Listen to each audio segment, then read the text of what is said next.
Good morning, ladies and germinators. It's Sunday, March 24th, 2019, and this is episode number 4 of the LICNY Sunday podcast. It's about 10:46 in the morning. Maybe it's 4:20 at your house. Maybe it's your Sunday wake and bake. If it is, good for you. You've worked hard, you deserve it. So let's get right into it. It's been quite a week. A lot of news has come down the pike. I think I have a way to filter through a lot of it, and we'll see. But before we do, I wanted to talk about a couple of words and a couple of points that have come to mind repeatedly this week.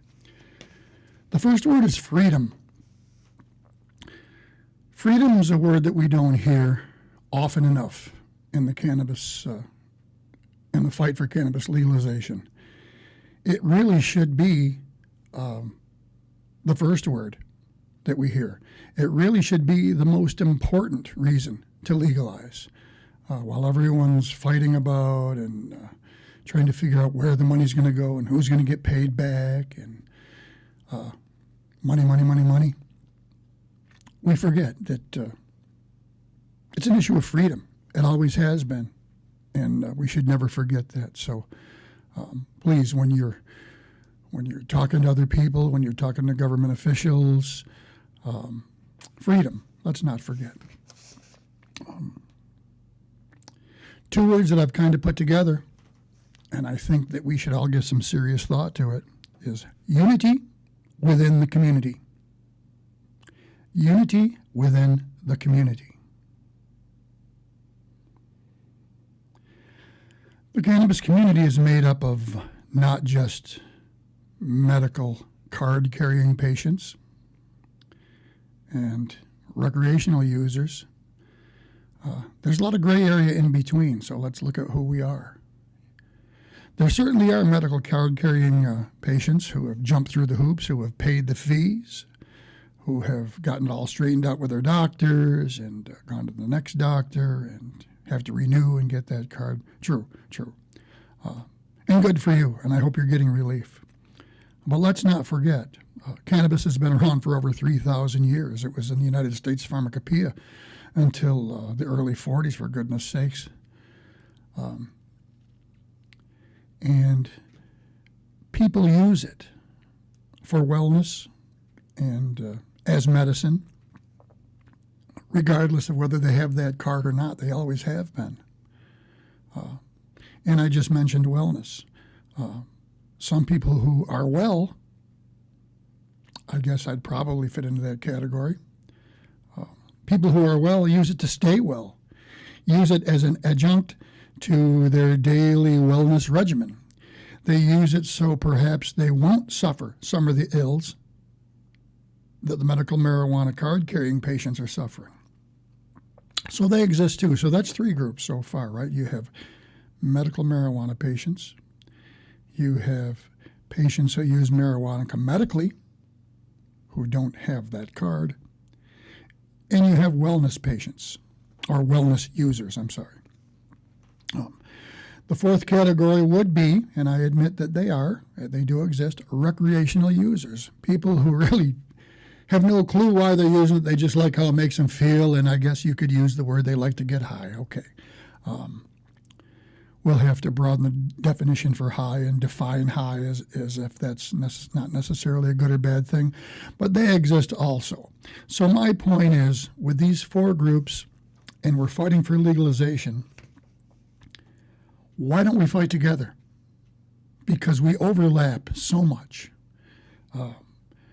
Card-carrying medical marijuana patients certainly do suffer the same ills and pains as people using cannabis that don't have the card. And by the way, the people that do have the card, the people that don't have the card, the wellness patients and the recreational users, none of us are allowed legally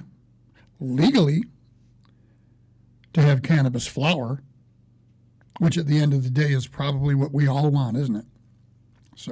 So we have these 4 groups: card carriers, non-card carriers, both patients, wellness users, and recreational users. I think we'd probably do much better if we put on a united front, fight for each other, work together, and not allow divisiveness between us.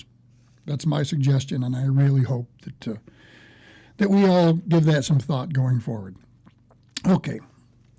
All right, earlier this week on WCNY, there was a TV show I thought that was pretty amazing. It put some folks at a round table who, for the most part, have a reasonable voice in cannabis legalization. So I took some clips of it yesterday. Excuse me. I took some clips of it yesterday. I'm going to do a two-camera operation, so I'm going to kind of aim camera 2, which is my iPhone, at my iPad. Look at some of these clips, feed the audio into the feed here so you can hear the speakers well, and stop and start and maybe make some comments. Let's see where this goes. Here it was yesterday. New York, I'm Susan Arbetter. Tonight, the pros and cons of legalizing recreational cannabis. We have gathered a great panel of experts on multiple sides of the issue to debate the very questions that lawmakers in Albany are currently asking. Questions like, is it healthy? And is there a breathalyzer test for driving while high? To how do we keep kids from eating cannabis candy? And who will make money from legalization? Fair enough. Good questions, right? Okay. So they went first to Berkshire County in Massachusetts and spoke to some dispensary staff there, as well as one of their law enforcement officers. Let's take a look. On the 6th, there was a referendum vote to make medical marijuana legal, and then 2 years ago, or rather in 2016, there was a vote to make recreational marijuana legal. In a recreational dispensary, anyone who's 21 years of age or older can come visit and make a purchase, whereas the medical program is much more restricted. You have to have a qualifying condition and a medical card to access the dispensary. So Massachusetts currently allows an individual to possess up to an ounce of marijuana in public. You cannot use it in public. You can't walk down a public sidewalk and smoke, just like you're not supposed to walk down a street and drink a beer. You can possess up to 10 ounces in your house. Whoa. There's also the ability to grow marijuana. You can also gift an ounce.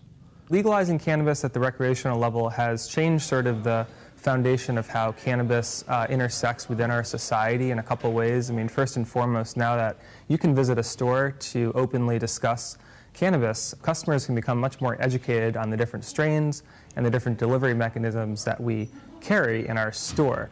This includes things like vaporizers and edibles. There's a lot more to cannabis than just smoking a joint. So it's a great opportunity to educate people and allow, again, more open dialogue to take place about a substance that people have been using already. Even though the law was passed 2 years ago for recreational marijuana, 3 years ago now, we're just starting to see the effect of it.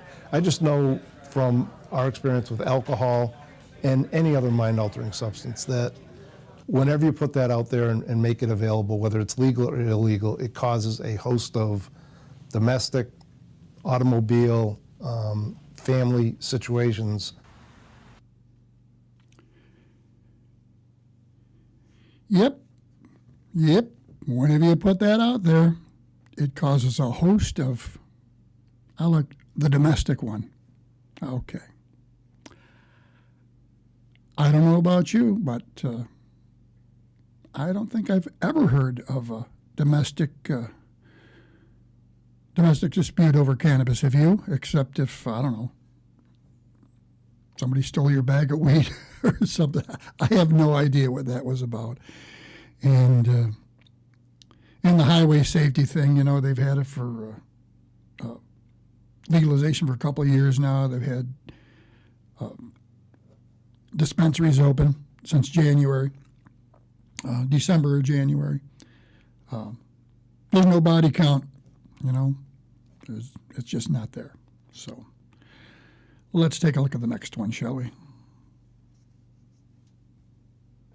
Was an issue in the eastern part of the state recently where one of the dispensaries was really not following standards, and the Cannabis Control Commission, the state authority on cannabis, found out in one of their many checks that they do and shut them down. So that happened really fast, which makes me think that the system's being closely watched, closely regulated, and that's going to be a safe and good thing for the people here.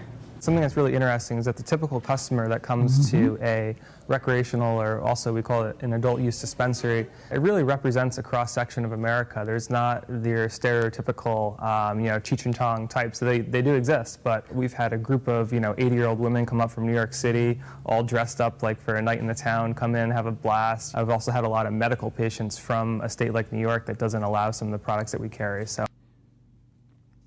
What? People from New York are buying cannabis in Massachusetts? How can that be? 80-year-old women are coming up from New York City to have a cannabis party. Oh, man, you can't make this stuff up. Excuse me. But the one bright light there in that segment was the woman who talked about a bad player in the cannabis industry. And when you bring a large industry into any state, multiple retail outlets, multiple stores, yeah, there's bound to be a bad player or two. And it's the same in any industry, the same in the alcohol industry where they do sting operations and everything. There are inspectors. There are people that go out and make sure that the dispensaries are operating in compliance. And when they don't, the industry comes down fast, hard, and furious. It's happened in other states a couple times. A bud tender that may be caught sliding bud out the door or out the back door, or cannabis actually does, and it's a 1 in a gazillion chance, but actually does get in the hands directly from a dispensary to the hands of someone too young to have it. That dispensary, that bud tender, that company, that grow operation, it's toast. That's how it's going to be, and that's how it should be. Okay, let's look at our next clip, see what we've got here.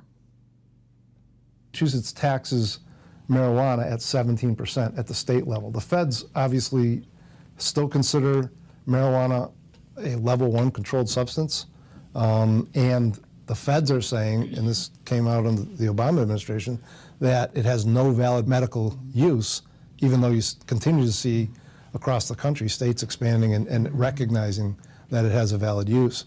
But when Massachusetts puts a 17% tax on it and then tells local communities, and you can charge up to 3%, now when you're putting a 20% tax on it, are you really knocking out the black market where somebody goes, I don't have to go wait in line at the dispensary and pay the government 20%.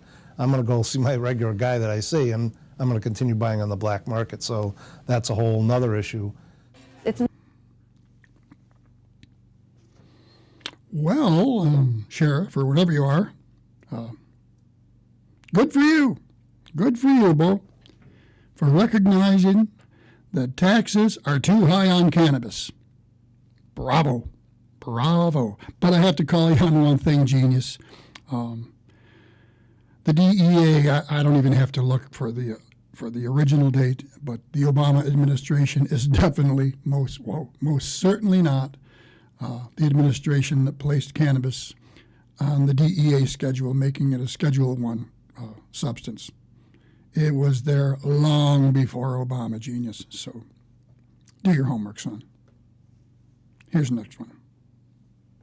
Tourism, if you will, is a real economic driver in the Berkshires here in Massachusetts already. That's right. And especially as the summer and the weather gets nicer, New York. I think that tourism was only going to increase, which. And it will. The Berkshires are lovely all 4 seasons. As James Taylor said, the Berkshires seem dreamlike on account of that frosting. And they're more dreamlike now. Paying attention, New York, because we can spend our money in the Catskills, the Adirondacks, or the Berkshires. I know where I'm going. Next clip. Massachusetts has a lot in its legislation that some other states don't have. It has an equity clause which means that people of color, women get a little bit of a leg up to help even out the playing field when it comes to applying for licenses. I think that the people who are against recreational marijuana legalization, I think they have a tough road ahead of them because it's becoming so popular state to state to state. The cops have seen this coming. And they were like, once it became a civil offense, we're not going to write a ticket for somebody to pay a fine. It's like, okay, marijuana's off the books. We've even had to retrain our, marijuana sniffing dogs. Poor baby. And that's a huge expense. Oh, I can say here we could still use the dog because bringing marijuana to a correctional facility is still an issue. Bringing it into schools, that's another issue. I'm not in favor of the legalization of marijuana, so in terms of worth it, I think if somebody has a true medical need for it, I understand that, and I don't object to that. If their physician thinks this is a good way to treat, whether good for it's, you, since Sparky. this person has cancer or whatever, and this is a good way to treat it, I don't have any issues with that. I think there's a lot of issues, regardless of the mind-altering substance, including alcohol. It leads to a lot of domestics, it leads to a lot of driving under issues, then how are people feeding that habit that they develop? again, with the domestics, where does that come from?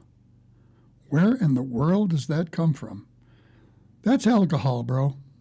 That's alcohol in pretty much every drug except cannabis.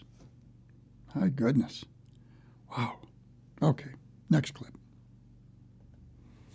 So that is the current conversation taking place in Massachusetts. Joining us to discuss the pros and cons of legalizing recreational cannabis here in New York are Alfonso David. He's the chief counsel to Governor Andrew Cuomo. Kevin Jolly, press secretary to Assembly Majority Leader Crystal Peoples-Stokes. Dr. Indu Gupta is the commissioner of health at the Onondaga County Health Department.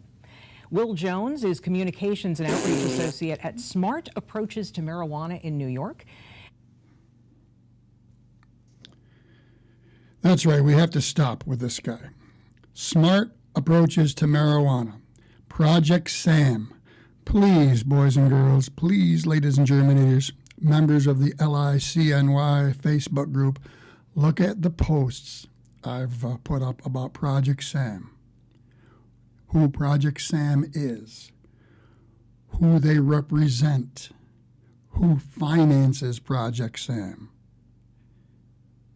And then ask yourselves, why would these people have a seat at the table in New York State? Number one, they're not from New York State. They go from state to state, wherever legalization gains a foothold, and they fight it. And they fight it like crazy. And they fight it with reefer madness, fable, exaggerated studies, every lousy, disgusting tool in the drug prohibition and the drug war playbook.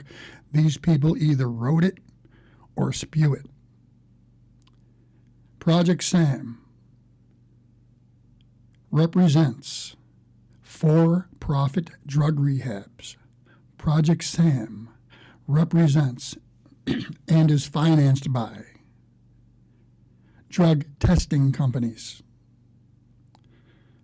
Do your homework, people.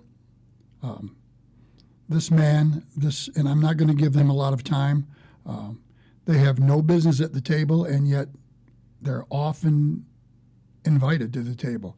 They often wiggle their way in to the conversations in different states. They're evil, they're horrible, and they're liars. So, moving on. And Stephen Aquario is executive director of the New York State Association of Counties. It's great to see you. Thank you all for joining me. It's Okay. And moving on.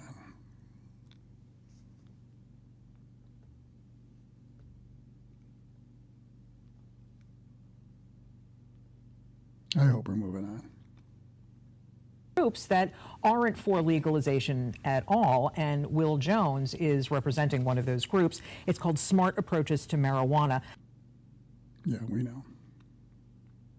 I got involved in this in 2014 when we were looking to legalize in Washington, This D.C. is Project SAM. You know, I was hearing lots of different legislation in different places titled that we should regulate marijuana like alcohol.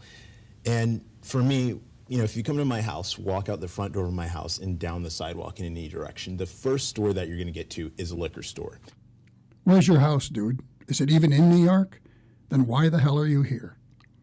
If we go a little bit farther, we might get to a convenience store or gas station, but it's so plastered with advertisements for tobacco, for alcohol, for the lottery that you can't even see inside these stores. Disenfranchised communities, communities of color, have been disproportionately targeted by big tobacco, by the alcohol industry, by the lottery, and we are about to welcome a new industry that's going to continue those same practices. And what we're looking at data from Colorado, Denver specifically, we're seeing that, you know, they have more pot shops and Starbucks and McDonald's combined there. Right. Heard that one before too, right?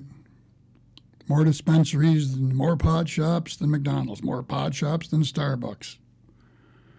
What? Why? What difference? What a blowhard. Oh, next. For sure, and So I think what's the that's difference yeah. there? So Yeah. that's a different issue. When we're talking about social justice and decriminalization, this is something that should have already been done in states across the country. No one should go to jail just for having a joint on them or get an arrest record in that. See, that's where Project Sam is pretty cunning. No, they don't believe anyone should go to jail. They believe, and you have to watch carefully, and you have to understand the nuances of what they're saying. No one should go to jail because to them, there's no money in it. There's no money in it when people go to jail. What we need to do, according to them, is decriminalize. Just decriminalize. So if you're caught with just a little bit, it's just a little infraction. But what if you're caught with a little bit and it's in 6 little baggies? Well, then it's distribution. Now you go to court, and maybe you only had, a few little quarter ounces or something. Could have been for yourself. But if you go to court for distribution, your lawyer's going to have to plea it down, and because that is no longer a simple ticket. So when you plea it down, particularly if you're a youth, that plea often includes some kind of treatment, some kind of repercussions. And here's where Project Sam's people make their money. They don't make money with people who go to jail. They make money with people somewhere in the middle, people who exist in the middle of the drug war, people who can plea down to something that says you need to go to a paid, for-profit rehab or take a paid, for-profit, even online course. But you can bet, if Project Sam's involved, if Project Sam is in the mix, that's what's happening, folks. That's what's happening. Impede their ability to get a job or get school loans in the future. The idea that we have punitive policies for marijuana use or possession, that is something that I think people are becoming more aware of. That's ridiculous, and that we as an organization 100% support the removal of criminal penalties. And so when we're talking about social justice, that is one thing that we advocate for. We've worked with the with the Congressional Black Caucus in New Jersey to introduce decriminalization there. So that's, to us, a separate issue than commercialization. Interesting. Okay, well, we're going to talk about that a little bit further. All right, enough of this windbag. Next. That a little bit further. Stephen Aquario is with the New York State Association of Counties. Dr. Indu Gupta is the Onondaga County Health Commissioner. And they don't really have a position one way or the other, but they do have concerns. Stephen, what are your concerns? Well, I think the concerns that we bring to this discussion and working with the state legislature, with Kevin and Alfonso representing the executive branch, is what is the voice of the community. The local governments, the counties, the city, the towns, these are a very important governmental partner. We have the federal government, we have the state government, and we have local government. All those units of government are involved with this discussion. We operate the jails, we have district attorneys. This is counties. County governments, we have public defenders, indigent defense, public health, as Dr. Gupta will talk to you about, public safety, traffic safety. There are many concerns that we have with not with decriminalization, as we were discussing, there's two issues here.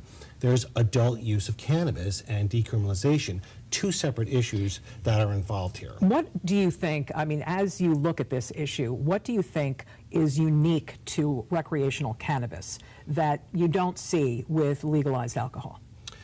Well, we're talking about something that's an illegal product right now and making Federally. it legal. Federally. Well, we're talking about adult use cannabis is illegal in the state of New York. well, yes. This has been Okay. 100 years it's been illegal. Even if we make it legal in New York, it's still illegal federally. It's still illegal federally, and it's a Schedule I narcotic, so it's the same as heroin. So how do we make something that's illegal now legal and do it safely? And I think that the differences with alcohol right now are it's a very regulated industry, and the state of New York needs to move to that. That's why you have 200 pages coming from the governor and the legislature equally comprehensively addressing this subject. We will be the first state, if this happens, to do it through legislation. That's right. Every other state has done it through initiative.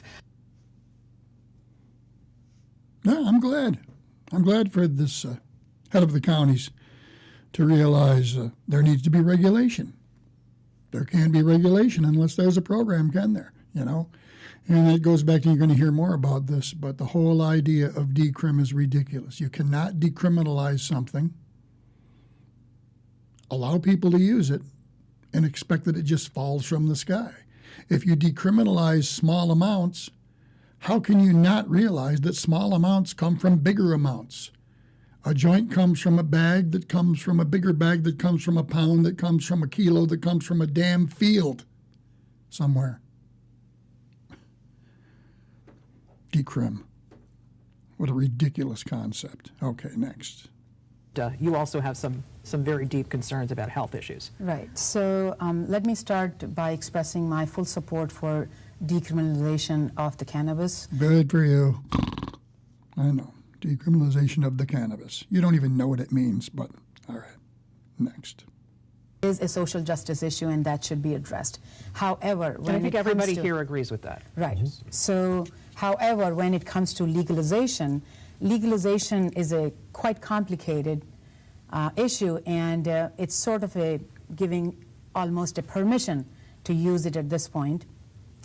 And my perspective is coming not only as a public health commissioner, but also as a doctor who took care of patients in my office, in the ICU, in the medical wards, for 20 plus years, when, you know, and saw the impact of tobacco and alcohol. Whoa. Whoa. Okay. You've seen the impact of tobacco and alcohol. What? I didn't hear the part about cannabis. Have you seen the impact of cannabis, my dear? Because it's not new. It's been around for 3,000 years. Have you seen the impact of that yet? God. And saw the emergent crisis of opioid in last several decades. Oh, yeah. Wow. So that becomes very crucial. And Yeah. Seen the impact of opioids, too. Well, let's call you, if we're ever going to have a conversation about the impact of opioids, alcohol, or prescription drugs. Because when you talk about cannabis, you might want to talk about cannabis. Moving on. What I'd love to do is talk to Kevin Jolly and Alfonso David about some of the regulations that they're hoping come with the legalization. So, Kevin. Well, of course, we all agree about the social justice aspect of this, but there are issues in terms of cultivation of plants. Yep, that's a biggie. Now, I want to stop for just a second. Look, it's probably never going to be the top topic in legalization. Reason being, in my opinion, no one really makes money off it, you know. And we're looking at government officials here. We're looking at people who are trying to figure out how much they can tax it and how they can spend the money. And really, that's what you're going to understand is what the fighting's all about and what the delay's all about. The delay is not at all about whether or not we should do it. The delay is about people who want to do it and who have the votes to do it, arguing back and forth about how the money's going to be spent. So know that going in. All right. Next one. Opportunity. Oops. Susan, if I could, I think it's important that we address one of the fundamental flaws that I. And this gentleman is the legal counsel to Governor Cuomo. Just a reminder, that's who he is. I think I hear being raised about decriminalization. Cannabis is currently decriminalized in New York as of 1977. Private use in your home. You can currently use cannabis in your home. It has been decriminalized as of 1977. I didn't know either. I need to dig deeper into that one. I'd appreciate it if a group member would. David just said that it's legal to smoke weed in your house. Boy. Yeah, somebody look that up for me, will you please? What is criminalized is the public use of cannabis and the possession of certain amounts of cannabis. So when we talk about decriminalization, we have to be careful because effectively what we're saying is we are going to support the illicit market. You support the illicit market when you decriminalize and you don't regulate. When we regulate, we will have the ability to actually implement public safety, address public safety concerns, implement public consumer protection issues that we can't actually address if we don't regulate. All right. So what part of that does our government not understand? You can't decriminalize without regulation, and you can't regulate without some kind of a legalized, regulated program. Duh! Moving on. The monies that are... That's actually not that much money. Yeah. I know it sounds like a lot of money, but in 170-something... Sure. Yeah, the taxes, yeah, okay. Alfonso? Yes, so 2 points. One, the tax rate that we're proposing is actually similar to what many other states have proposed. So it's not significantly higher. It's actually lower than, say, for example, what California has proposed in certain contexts. So our rate that we're advancing is similar to other states. With respect to the illicit market, I disagree. I actually think that when you regulate cannabis, you have an ability to effectively reduce or potentially eliminate the illicit market. We've seen that based on some data we've received from Washington. And this discussion has to be informed by the data because everyone has their perspective and their opinion, but we have to look at the data. In Washington, what they're saying is they're seeing a reduction in the illicit market. Why is that? Because if you are using cannabis, you're currently using it without having any idea what's in that product. When that product is regulated by the state, we have a better chance of understanding what people are using, or have a better chance of actually regulating how it's affecting them and potentially affecting conditions that they're hoping to address. All right, so question, if we do, as Kevin and the legislative branch's bill suggests, and we have mom and pop shops that are able to sell cannabis, how do you regulate such small operations, Alfonso? Well, we will do this through the Office of Cannabis Management. That's true. I mean, what part of it do we not understand? None of it. I understand it completely. Regulation means safety. A well-regulated, well-run cannabis industry would be no different than any other industry that provides us with materials we consume. I want to know that the meat I consume is USDA inspected or at least subject to it. I want to know that the dairy products I consume, the fruits and vegetables I consume are not adulterated, they're not full of metals, fertilizers, pests, pesticides. The black market doesn't have their materials tested before we buy it. Wouldn't it be nice? Wouldn't it be nice to know that what we're buying is free of all those things? Wouldn't it be nice to know exactly what's in the cannabis we consume, not only in terms of bad things and what's not in it, but also the chemical analysis of the exact strains that we consume.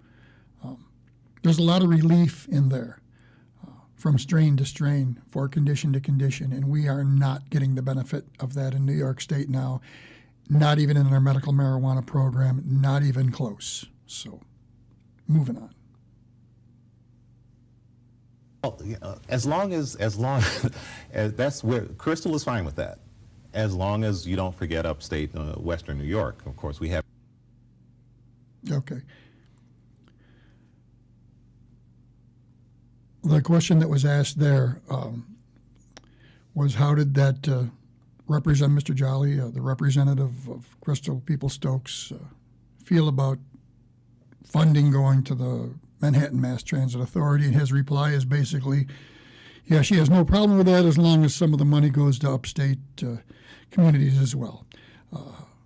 What they're looking for is for 50% of the tax revenue that's generated from cannabis sales to go to neighborhoods and jurisdictions most negatively impacted by the war on drugs, particularly the war on marijuana, and therefore the war on people of color that are from those neighborhoods. Moving on.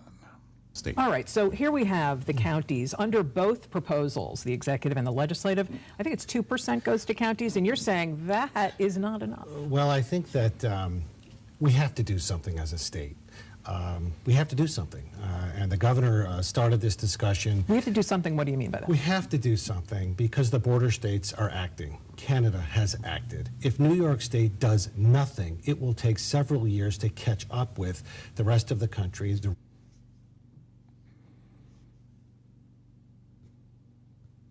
Again, bravo. This man represents the counties of New York State. Not exactly a proponent and not exactly an opponent. So we're bringing some of them in kicking and screaming. So as long as we bring them in, it works. Regional areas of our country. That's why this is being discussed now. That's why there's a push to try to get this done by April 1st, because if you don't do it now or if you don't do it in June, we will have set ourselves back as a state at least a year or 2 or 3. So that's why there's a real sense of urgency. Set up. Okay. Self-explanatory. Next. Well, I think with The money that people would have spent on. there is a lengthy time to develop an industry. This is not just about adult cannabis use. This is about industrial hemp. This is about medicinal side of CBD oils and the medicinal side of this plant. This is a huge economic opportunity for our state. So it's See? And that's not talked about enough either. See, cannabis legalization also includes hemp and CBD. It's an industry, a multi-billion-dollar industry, an industry that will be staffed with hardworking people who will get up every morning, work hard all day for a day's pay. It's that simple. not just about people smoking in their homes or walking around smoking outside. This has a very much broader discussion. I think what the legislature has missed the point on so far is addressing the county regional needs, traffic safety, public safety. They have zero money for local governments and counties. They have it for towns and cities, but not for counties who have the vast majority of the responsibility. The governor does put... You know, I would agree to a point that all counties should receive some of the tax revenue basically for education surrounding cannabis. I have no problem with that, and I don't think you should either. For a robust educational scenario where we endeavor to teach the kids better and to make them understand it's not something they should be doing as their kids. And actually, when you look at Colorado and Washington, some of the other states, we are definitely beginning to see how those educational programs are working, because teen use is down. Teen use is down. Legalization, evidently, along with education, makes it not so cool, which is actually very cool. Well, I think with The money that people would have spent on... there is a lengthy time to develop an industry. This is not just about adult cannabis use. This is about industrial hemp. This is about medicinal side of CBD oils and the medicinal side of this plant. This is a huge economic opportunity for our state. So it's not just about people smoking in their homes or walking around smoking outside. This has a very much broader discussion. I think what the legislature has missed the point on so far is addressing the county regional needs. Traffic safety, public safety. They have zero money for local governments and counties. They have it for towns and cities, but not for counties who have the vast majority of the responsibility. The governor does put... All right, self-explanatory. Next. I feel like the train has left the station. Okay. No, I mean... Okay, the question, and I like this because it's pretty obvious. They asked this, I won't even grace you with repeating his name because he's a moron, but they asked this idiot, do you ever feel like the train's leaving the station? This is the guy from Project Sam. And Project Sam is basically lost everywhere they've gone. They really haven't stopped the legalization anywhere. They slow it down and they maybe further their mission of putting heads in for-profit drug rehab beds and keeping that drug testing industry going strong. And again, Legalize at CNY members, I want you to check out a post I put out there last night that has to do with one of their highest contributors, one of the biggest financiers of Project Sam. I could do a show on her alone, so I'm not going to, but I encourage you to take a look and get a better feel for exactly who is fighting against your freedom. But here's what this fool says in the face of being asked, are you so stupid you don't even realize you've lost the war? I think a lot of people say that, but when we look at what people actually want, and when polls are divided, instead of giving people a binary option between incarceration and commercialization, we ask people, what do you want? Is it medical marijuana? Is it decriminalization? Effective? I should add effective decriminalization, which New York hasn't had effective decriminalization because there's still a lot of rest for that. Support for legalization drops, like in New York, the same poll that showed that it was like close to 60-70% for legalization. When we introduce other options, the same amount of people were polled. All right. I mean, I can't even further this guy's baloney because it is baloney. What he's basically saying is, well, if we tweak the questions enough, if we ask the questions enough different ways, if we plant weird seeds in the question, if we plant negative ideas into the question, then maybe we can get the results of the poll to change. But the simple fact remains, genius. Over 60% of the population in New York State favors legalization. Get over it. Next. To hear what you think about all of this, that was quite an indictment. It was, and I appreciate those views, and I think some of the issues that you raise have merit, but... Okay. Again, this is legal counsel to our governor. So the folks who are blaming everything on the governor, this is from the governor's office. These are things you want to know. Pay attention. I'd appreciate it. And I know you will too. I also think that they are not as informed as they could be if you were to take a closer look at our proposal.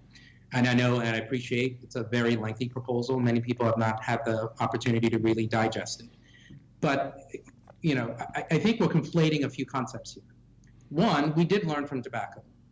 We did learn from alcohol. We did use those constructs to think about how we can develop and frame a recreational cannabis infrastructure in New York. Second, sort of thinking about just the institution and the infrastructure. We've already learned from those And that's why we've created this construct. Second, as you think about all of the health effects that you're mentioning, we have an opportunity to do certain things that we can't do now, such as control the amounts. Right now, if someone wanted to purchase illicit cannabis on the market, they're purchasing a volume that we actually can't regulate. They're also purchasing products with certain elements in them that we don't actually know, that have a worse impact on them than if we were to regulate this. And importantly, we're not doing the education and outreach that we could do if we actually regulated this industry. We saw this with alcohol. Do you have money in your proposal to educate the public on these issues? Yes, there's substantial funds in our proposal to educate and engage in substantial amounts of outreach. Because part of this is just making sure people understand what they're actually using, why they will use it, how we're regulating it, and why we should regulate it. And right now, we need to recognize that there is a robust illicit market. And what Steve said is really critical. New Jersey is considering legalizing this in a few weeks.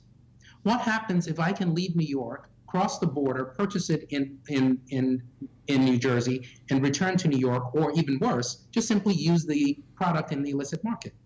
We're not achieving any of the public health, public safety goals that all of us, I think, agree on. And importantly, the social justice issues are not addressed either. Okay, So there you have it. I mean, as far as I can see, the governor's office gets it. You know, what happens, if people just go to New Jersey? Well, what happens if they just go to Massachusetts? Because they're already doing it, my friend. You saw at the beginning of the article, the Massachusetts dispensary. I don't know if I showed the part where they showed the New York license plates in the parking lot, but there are plenty of them. So Alfonso David definitely does get it. He represents the governor. Evidently, the governor gets it too. What they're fighting about, again, is where the tax money is going to go. That's the delay, folks. The delay is not whether or not to do it, only how. Here's more. you're sort of putting the cart before the horse. No, actually, I have a contrary view. I think that if you were to simply, in your mind, have effective decriminalization, we have that now since '77. But if you were to say, fine, we want to expand the scope of I don't think a lot of people effective know that decriminalization. we have. What does that mean? I mean, Does that? Yeah, again, I'm a little bit lost on that. When we have effective decriminalization, it's legal to smoke weed in your house. Yeah, I'm going to get back to you on that one. Moving on. Mean I can bring a ton of cannabis into my neighborhood? Does that mean I can only bring a pound? Does that mean I can bring 3 ounces? What does that mean? When you decriminalize, there are collateral consequences for law enforcement. When you decriminalize in a way without regulation or commercialization, you have to address the collateral consequences of indirectly or directly supporting the illicit market. And so I think it's a dangerous conversation to have where we're saying we only want to decriminalize. that's an interesting we calculus. don't want to regulate or commercialize. Will, Yes. do you want to respond? And then we're going to go to Stephen Aquarius. Okay. Self-explanatory. Next clip. Know how heavy users are caught when they're driving behind a wheel, heavy alcohol users. There is a way to figure out how much they have imbibed. Is there a way to do that with marijuana? I'm not sure if there is yet.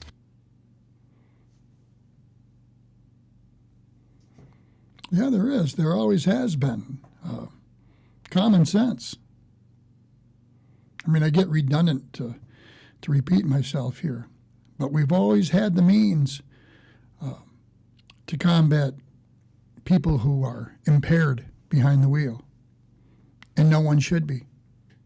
On anything, on cannabis, on alcohol, on coffee, on emotional upheaval, on prescription drugs, on non-prescription drugs, no one should drive impaired. So what we do have now, especially now, is we have those body cams. All the policemen have body cams. And we have roadside sobriety tests. Now, I will admit that an alcohol blood draw and a person who measures way over the legal limit with alcohol, it's very, very, very likely, almost 100% likely, that that person is way too impaired to drive, you know. With cannabis, there is no number. And what one person's amount that would cause them to be impaired is compared to another person's could be night and day. So there is no definitive test, and any test there is only makes a lot of money for lawyers who go to court and basically say, you know, all you proved is my client used something, and cannabis metabolites can be detected up to 2 months after the last use. So you really have no proof my client was impaired, only that he used something, case dismissed.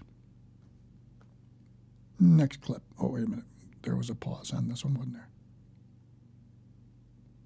I think. Know how heavy users are caught when they're driving behind a wheel, heavy alcohol users. There is a way to figure out how much they have imbibed. Is there a way to do that with marijuana? I'm not sure if there is yet. Return to what Dr. Gupta said a minute ago about the long-term consequences, about what this discussion, what this policy could have for the people of New York and the future generations. It's that important. We need to get this right. If we're going to act as a state, we have to get it right the first time. We do know that New York is able to go back, and has with medical marijuana, and rejigger the regulations. We did that already twice with medical marijuana. We did, but we have an opportunity now during this discussion to get it right, to provide the resources where they need to go. We're throwing a red flag at the state from the community level, saying we have concerns about this, from public safety to law enforcement to public safety to traffic safety. You're mentioning how to identify drugged driving. We have statutes on the books right now that deal with drug driving. Thank you. Right now, we already have the law. Thank you. It is illegal to drive under the influence of drugs. But how can you tell? Well, if a policeman pulls you over, there is no known testing right now. Again, thank you. Nor does there need to be, except for the roadside sobriety test. If I'm on the jury and I see a tape of somebody who's baked, guilty. Than a cheek swab, which is a potential testing method that's under early innovation right now. But there is no known. It would be a roadside safety test. Alfonso, did you want to say something? Well, two things. One, if I could just reference the comment earlier about the illicit market, and that localities that have legalized recreational use of cannabis have not seen a dramatic decrease. I think we have to put this in context. You're talking about decades and decades and decades of an illicit market, and to expect that legalizing recreational cannabis will be the panacea and will change the illicit market overnight, I think is misguided. We have to really put this in context. It will have a dramatic impact. It will change the illicit market, but it will take time. And so the studies and the data that is being thrown out, I think, to suggest that they will not have an impact on the illicit market, I think is misguided, because we are going to see a change. We're seeing that in those states that we referenced, Washington being one of them. Okay. So that answers the question. Will a legal regulated market be the demise of the black market? And probably not the demise of it. If the black market just means a legal market exists and some people grow their own cannabis and God forbid they sell some to their friends, that would be illegal.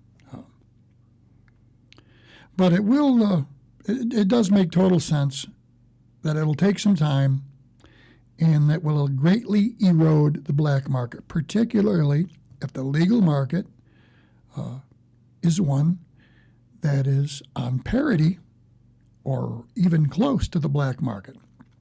When you take Massachusetts, for instance, and they're still doing pretty well, 1/8 ounce of flour comes to about $60. So that's a lot of money, boy. That's $480 an ounce, people. And you wonder why the black market would still thrive. So you have to keep those tax rates and those pricing structures real. And then the black market will eventually falter. I totally believe it will. All right, next clip. Do we have another one? All right. Currently, individuals are using illicit substances and getting behind the wheel today. Law enforcement are using appropriate tools to identify whether or not they're using illicit substances.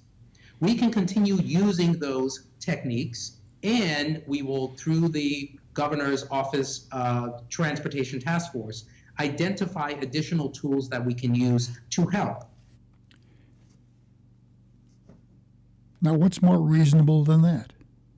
We have tools in the toolbox. We've always had them. We will continue to use them, and we will explore new tools when they become available.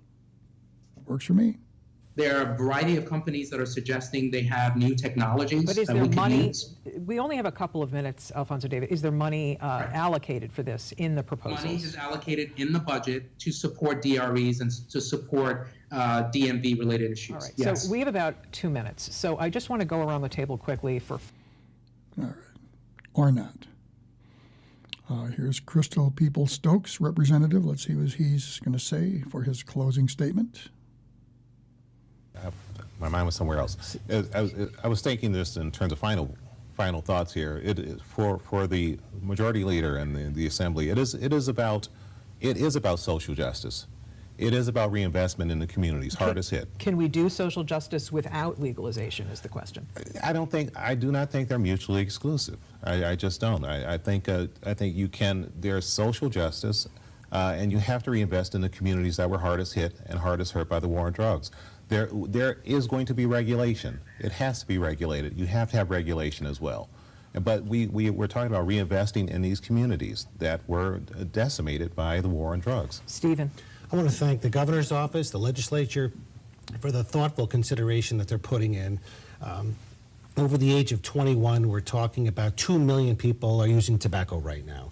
We're talking about a potential of about 1 million over the age of 21 using adult cannabis. And the vaping concerns is on our mind because that population has doubled. Okay. See, I always have a problem with this when they go off into other things. The vaping concerns, I get it, It's nicotine. It's killing people. It's bad. I don't care what form you use it, and I certainly support people's right to use it. But let's keep it out of the conversation. And also, the very mention of synthetic garbage, to go back to include K2 in this conversation, to include spice or bath salts or any of that garbage. That wasn't cannabis. That was never cannabis. That was never going to be cannabis. The cannabis community wanted nothing to do with it, has nothing to do with it, will never have anything to do with it, is the antithesis of everything cannabis users are about. So let's just kind of stay on topic, shall we? Within a few short years, heavy nicotine dependence on that, which leads to addiction. So my final comment is this. In New York City, it might be one way. In Long Island, it might be another way. But in the rest of the state, in Western New York and Central New York, where we are right now, it is implemented and thought of differently. There are regional differences with adult use cannabis. Okay. I don't see that. I don't see regional differences with adult use cannabis. I've traveled all over the country. I was a musician on the road. A doobie is a doobie. A doobie is a doobie. In Bismarck or Miami. So I don't know where that's coming from. Yeah, probably the racial aspects, the reparations, the neighborhoods who have been unfairly targeted. Yeah, they're different based on geography, but nothing else is. Okay. So local concerns need to be addressed. Dr. Gupta, final word to you. So this is one of the most important issues of this decade, and I think as far as I can see from a professional life, I certainly would like to acknowledge Governor and legislatures to be very actively listening to us, to our concern, and willing to participate, and then take into consideration the issues. What I would ask as a physician, as a public health official, as a mother, that the policy should actually be as much restrictive it could be, and trying to find a balancing act. The policy should be as restrictive as it could be. You know, the more you restrict, and I don't like the word restrict, you know, I like the word regulate, reasonable regulations, but restricting turns people into criminals. And that goes back to the beginning of this podcast. Freedom. Don't restrict freedom. Putting it all together, so for the future generation, think- it not only protect the health of the Dr. overall Gupta. community. Thank you. I think that the legislature and the executives certainly are listening. I want to thank you all for joining us. Okay. So that was a pretty enlightening show on WCNY. I hope you guys caught it. It is available in its entirety. So just find WCNY PBS in New York and check it out. Hey, today's show, hey, whoa, I went over an hour today, but there was a lot of other speakers. So again, to do our business, don't forget, the LICNY podcast is brought to you by Gary's Music Store, beautiful downtown Rome, right here in the Arts District. Located in the back of the store is Gigs, Gary's Indoor Garden Supply, where I do sell indoor garden supplies. Just got some new Cobb LED lights in too. The newest technology in LED lighting. And ladies and germinators, the price has gone down. You don't have to spend $500 on good LED lighting anymore. Come on in, let me show you what you buy for $100. A couple of those, a 2x4 tent, you're golden. So, little shout out for Gigs. Remember, Gigs is selling a full line of CBD products, tinctures, capsules, gummies, topicals, oils, terpene compounds, candies, all kinds of wonderful CBD products. Check out the post I put up last week on Gigs and LICNY about CBD dosing and labeling. Again, don't forget, we've got the new LICNY t-shirts. They're $20. 23 if you want me to mail you one. $18.40 plus tax equals $20. To mail you one, it's $23. To get one mailed to you, you need to pay your $23 on PayPal. Listen up, to Elwood, ELWOOD 654 at hotmail.com. Do a private payment, please, so they don't hit me with extra fees. Then shoot me a personal message letting me know you did that, along with the size you want, male or female. The girls are V-neck. And your address, of course, and I'll get one right out to you. I guess that about covers it today, because we're about 1 hour and 2 minutes. Man, time flies when I'm having fun. I hope you did too.